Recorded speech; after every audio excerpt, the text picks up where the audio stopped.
Et ouais, c'est sans doute avec l'orpaillage illégal et le trafic de stupéfiants l'un des fléaux qui handicapent le plus la Guyane. Je parle de pêche illicite.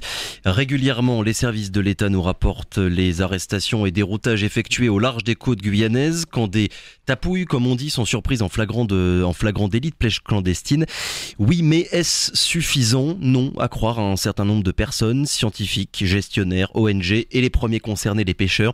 Tout le monde semble partager le même constat et le même ras-le-bol, car les impacts, qu'ils soient économiques ou environnementaux, préoccupent, pour ne pas dire menacent très fortement la filière pêche et l'équilibre de la ressource en mer. À l'occasion de la venue en Guyane du secrétaire d'État chargé de la mer, qu'on recevra d'ailleurs demain matin, nous donnons d'abord et aujourd'hui la parole au comité régional des pêches maritimes de Guyane. Son président est avec nous ce matin, Léonard Ragnotte, bonjour. Bonjour monsieur Zamit et bonjour mon pays. Et merci beaucoup d'avoir accepté notre invitation. Bienvenue sur Radio Pays. Je sais que votre planning en ce moment est particulièrement aujourd'hui, il est assez chargé avec la visite et la présence du secrétaire d'État Hervé Berville. Qu'est-ce que vous attendez? On va commencer directement en entrant dans le vif du sujet. Qu'est-ce que vous attendez véritablement de ce déplacement? Qu'est-ce que vous comptez dire au ministre dans 1h30 maintenant, quand vous le verrez au port de Cayenne tout à l'heure? Alors déjà, on va pas se faire d'illusions. On a eu l'habitude depuis qu'on est en place au comité régional de pêche de recevoir des représentants du gouvernement et même des représentants de députés européens, etc. On a vu un peu tout le monde, mais je voudrais rappeler quand même qu'on a eu historiquement la visite de l'ancien ministre de la Pêche et de l'Agriculture en la personne de M. Barnier en 2009. En tant que jeune pêcheur, à l'époque, je l'avais interpellé pour visiter nos conditions de travail. Et il était stupéfait. En 2009, il nous avait dit de vive voix, la dernière fois que j'ai vu des conditions de travail comme ça, c'était il y a 40 ans au Sénégal. En tout cas, ce monsieur est devenu très populaire en négociant le Brexit. Aujourd'hui, qu'est-ce qui a changé pour nous? Pas un grain de sable. Ouais, la stupéfaction, ça fait 20 ans que ça dure finalement. Mais voilà, donc en fait, c'est même plus une stupéfaction, on est dans le cambouis comme ça depuis des années. Et on n'est pas non plus naïf, mais on espère des annonces fortes et on espère pouvoir sensibiliser ce ministre qui est un ministre très jeune et qui a beaucoup d'ambition. J'espère qu'il aura les moyens en tout cas du changement. Et réellement, je pense que le changement devrait être maintenant, sans vouloir être naïf. Ouais, parce que vous me disiez tout à l'heure, juste avant d'entrer en studio, que votre profession, là, en ce moment, et depuis maintenant quelques années, était en situation de quasi-mort cérébrale. Exactement. Je vous rappelle que pour les gens du pays, vous avez sans doute, pour une fois cette année, réalisé qu'il manquait du poisson pour la période festive de bouillon-wara. Ouais. Et le fameux mâchoire en blanc qu'il faut boucaner à mettre dans le bouillon. Mais cette année, exceptionnellement, même le mâchoire en blanc manquait à l'appel.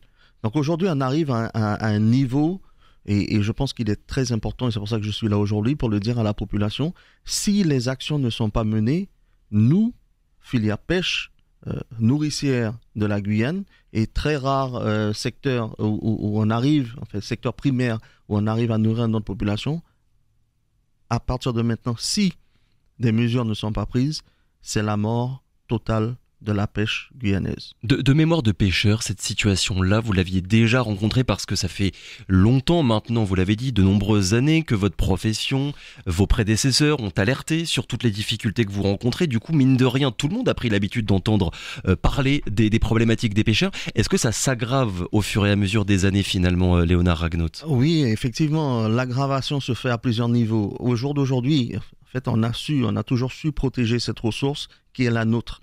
C'est comme chacun travaille, on met de l'argent de côté pour les temps durs.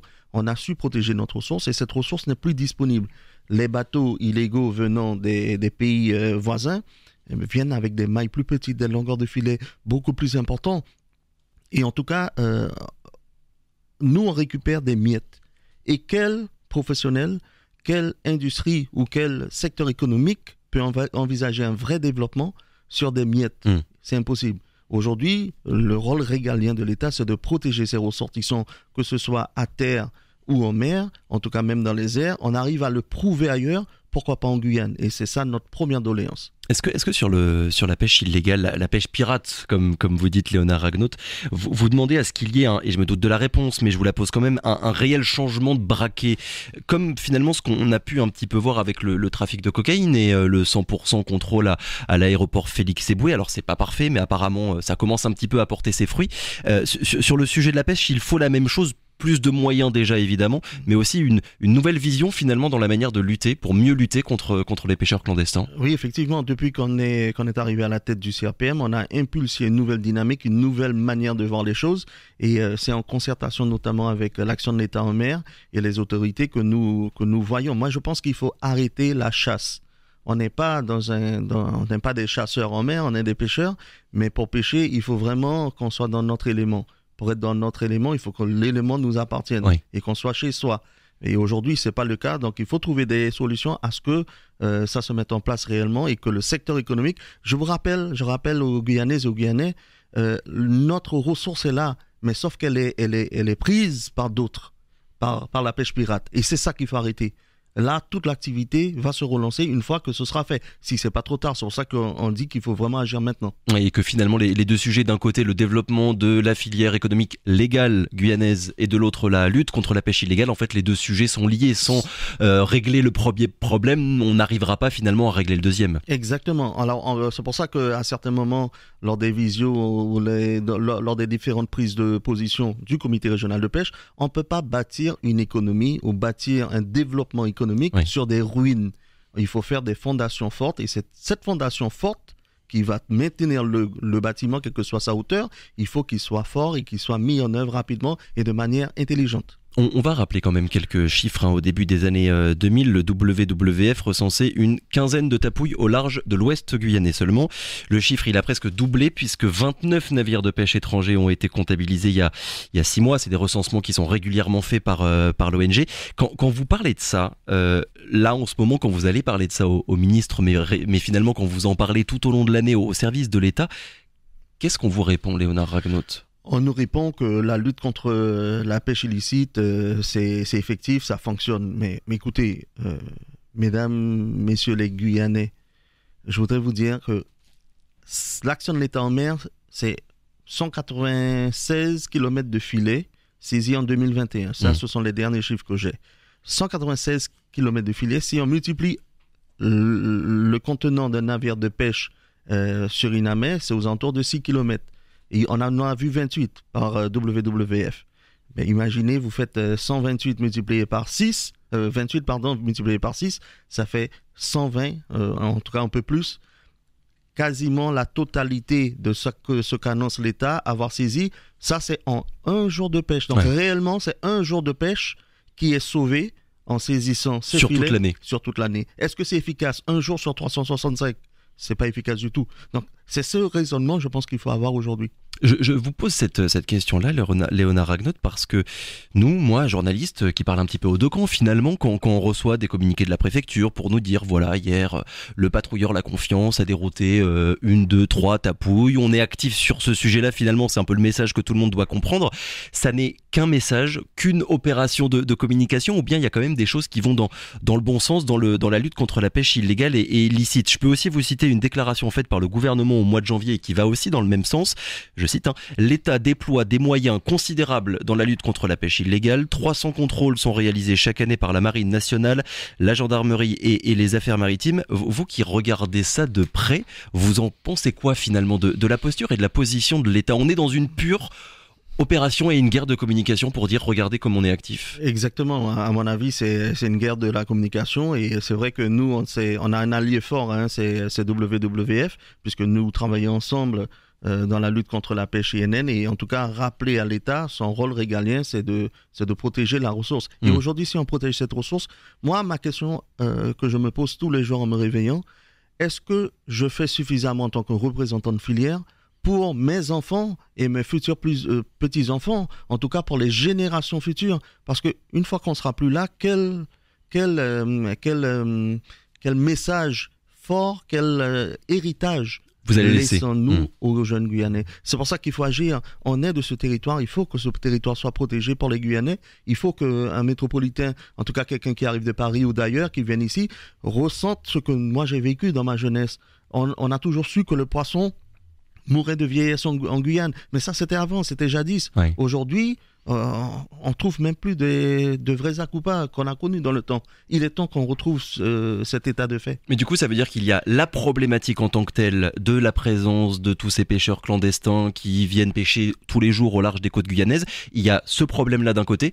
Et le deuxième, la discussion finalement, le fait de ne pas arriver à montrer clairement la situation aux représentants de l'État. Écoutez, on a tenté, on a essayé, on essaye tous les jours, mais en fait, c'est difficile lorsque des moyens et des centaines d'hommes qui sont affectés à un service et puis et qui montrent que cela fonctionne, alors que de l'autre côté, nous sommes sur le terrain et nous voyons que ça ne bouge pas parce que... Tous les jours, quand vous allez en mer et que vous allez pêcher, vous en rencontrez? On attend notre tour. On attend notre tour quand vous allez à la sécurité sociale ou même à la préfecture, vous attendez votre tour.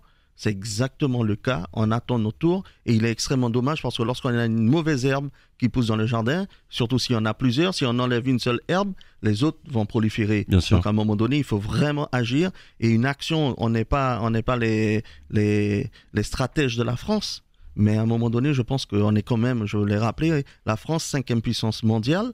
On est fort de stratèges. Est-ce que nous, professionnels, nous devons dire à l'action de l'État en mer, comment contrôler, en tout cas éradiquer la pêche illégale. Aujourd'hui, je rappelle historiquement qu'en 2013, l'autorité, donc le préfet de Guyane nous avait dit qu'il n'avait pas de baguette magique.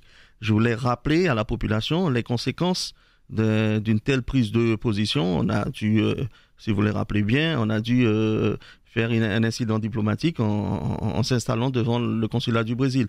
Maintenant, la profession ne peut pas mourir aujourd'hui, comme on le dit localement, la gueule ouverte. Donc il faudra, si on n'est pas entendu, il faudra qu'on se mette en action. Mais aujourd'hui, on est dans une phase de négociation où il faut vraiment, on parle de survie, on est vraiment en train de mourir. Et si le nécessaire n'est pas fait aujourd'hui, mais les Guyanaises et les Guyanais ne consommeront plus de poissons à un prix que vous connaissez. Évidemment, j'ai cru comprendre qu'il y avait eu un cycle d'échange qui a été lancé au mois de décembre avec le directeur général des affaires maritimes et les acteurs du secteur maritime guyanais. C'est quoi exactement l'objectif de ces rencontres-là? Alors, le directeur de la DG, pas directeur, c'est vraiment sous le ministre, c'est vraiment la personne en charge des affaires maritimes. Oui. Et lors de sa visite en décembre, il a pu faire la même visite qu'on propose aujourd'hui ce matin à partir de 8h30 au ministre. Oui. Donc, il a bien pris conscience. Et je pense que c'est ça notre petite lueur d'espoir, c'est que la visite du directeur de la DG AMPA a permis aujourd'hui, 4 mois après, 5 mois après, que le ministre en personne vienne sur le terrain, sachant qu'entre-temps, on a eu quelques visioconférences et quelques rendez-vous en personne. Donc, je pense qu'un déclic sera fait aujourd'hui. En tout cas, nous, on va, côté professionnel, on va impulser cette dynamique-là. Oui, parce que vous me disiez que, je me souviens, on en avait parlé il y a quelques mois, que lorsqu'il y avait des membres du gouvernement qui venaient, ils passaient parfois, volontairement ou non, ça c'est pas à moi de le dire, mais en tout cas, ils passaient à côté des endroits un petit peu chauds et vraiment problématiques. Et là, je pense évidemment au Vieux-Port. Oui, exactement. Et en tout cas, ce ministre-là, ça a été proposé qu'il visite et vraiment, il a accepté les bras ouverts. Maintenant, on espère que les annonces seront à la même hauteur de ce qu'il verra. Alors, on l'a dit, évidemment, les deux sujets sont liés. D'un côté, la pêche illicite, de l'autre, le développement de la filière. On va déjà faire un petit peu le point sur la situation actuelle. Combien de bateaux sont actifs là aujourd'hui, ce mercredi matin? Alors, je voulais quand même vous rappeler qu'en 2022, il n'y avait que 26 navires qui pêchaient légalement et qui avitaillaient la Guyane en poisson.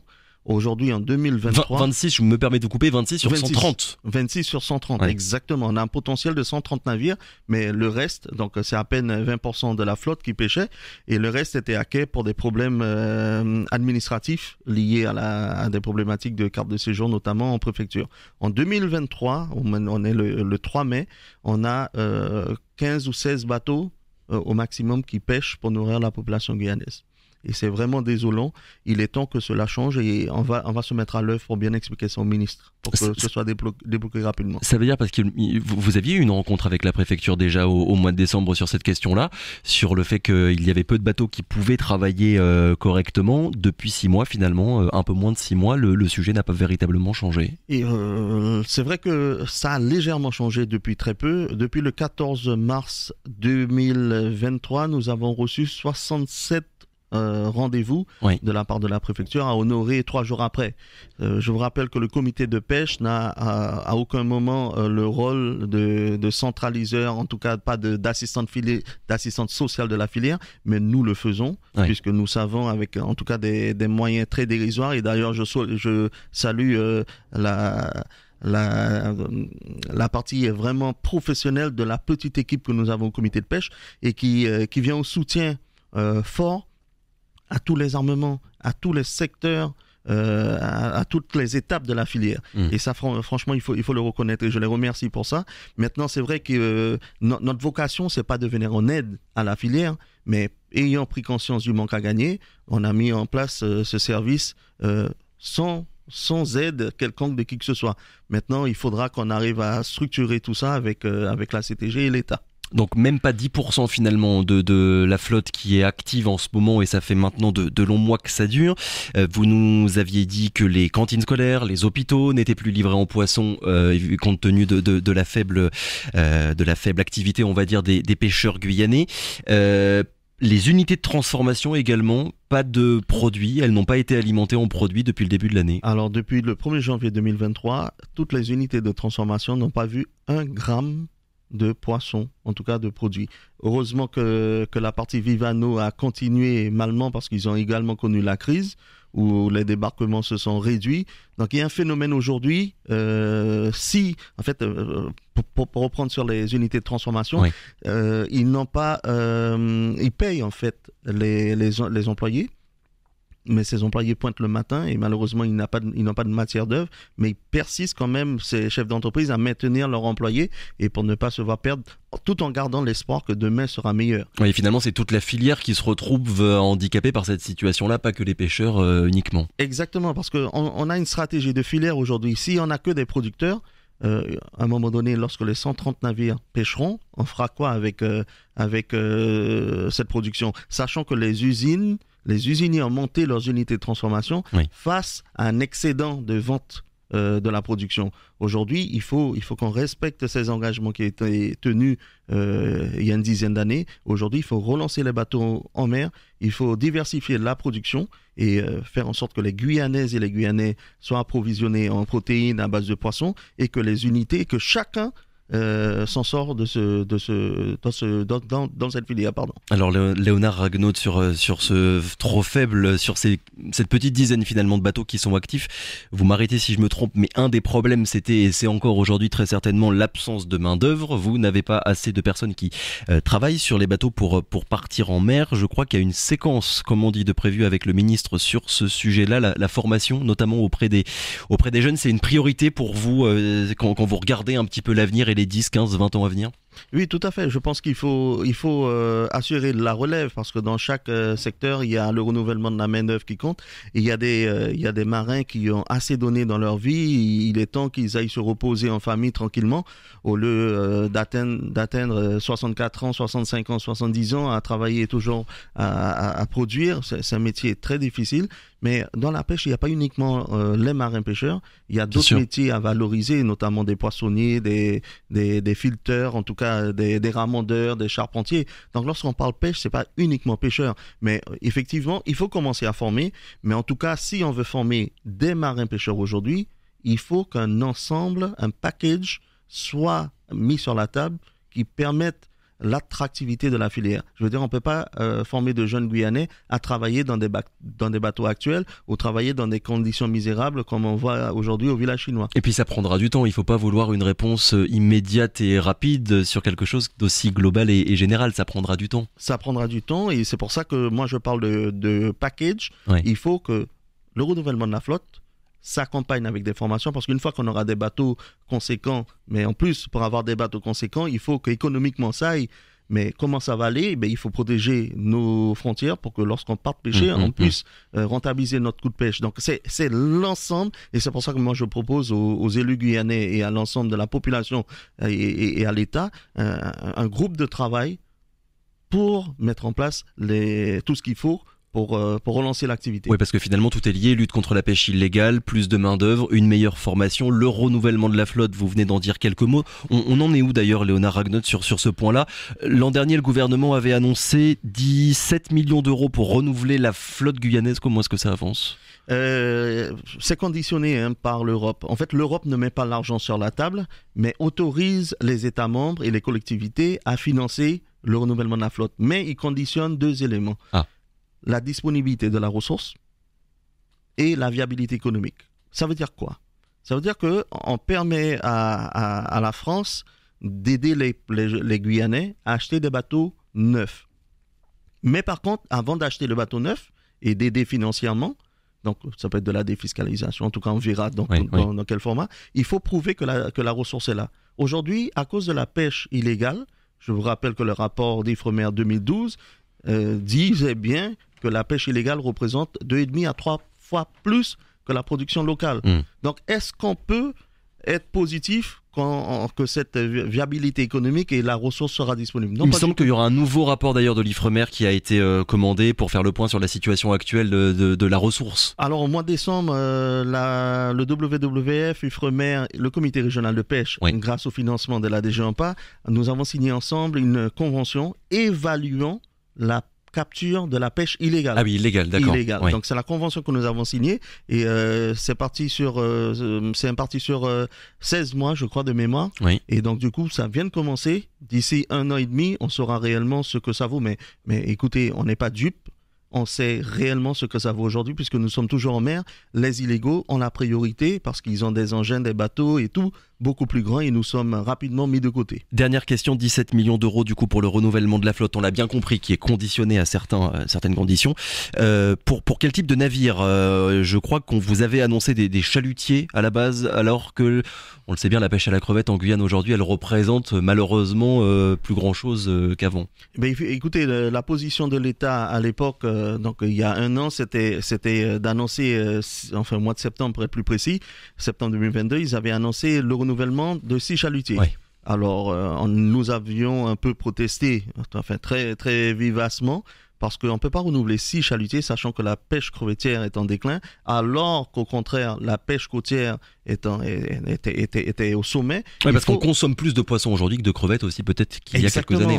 Je pense que la crevette, c'est pour une partie de l'élite guyanaise qui peut, en tout cas d'ailleurs, qui peut se permettre, en tout cas avec même si on aime tous... goût, je pense que tout le monde l'aime. Après, il faut pouvoir se l'acheter. Il faut se le permettre, bien sûr. Donc aujourd'hui, on veut prioriser. C'est pour ça que notre position forte à l'annonce sur le renouvellement des 6 chalutiers, il faut prioriser, en tout cas mener une action pour que la pêche côtière y soit avant. Mais du coup, on vous propose encore ces 6 chalutiers-là, ou bien vous avez protesté et donc du coup, le gouvernement a dit, bon d'accord, on va peut-être changer ce qu'on avait prévu d'offrir à la Guyane, enfin de financer.